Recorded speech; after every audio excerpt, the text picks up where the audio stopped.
So this is the plate that the mini split hangs on.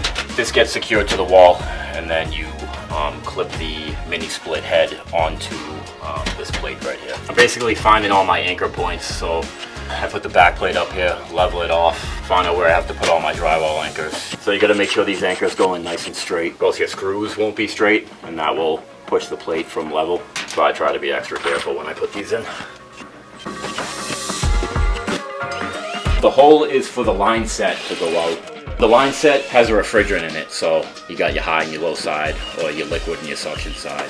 These are basically evaporator coils, and then you have your condenser outside.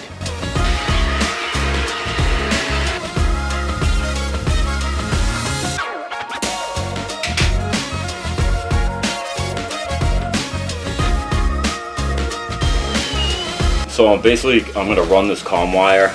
I'm going to run it through the unit and then outside, just because of the layout of the roof. I just don't want to be on the outside trying to fish it in on a pitched roof. It's going to be tough enough to deal with it, but fishing a comm wire through there will be, a nightmare. So this will just make it a little bit easier for me at the end of the day. It's kind of a pain to fish it in here. So can you imagine doing this from the outside? That's the problem.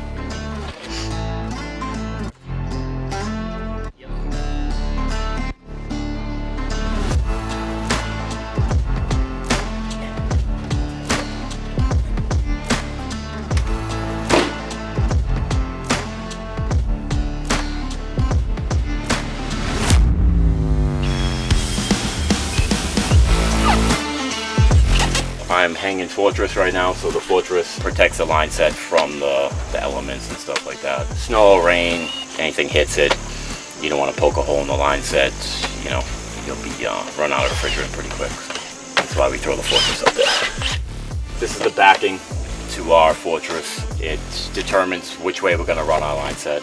We run it from our heads, which are right here, to the hole where we're going to go into the house and run into our branch box inside, and then from the branch box goes to the condenser.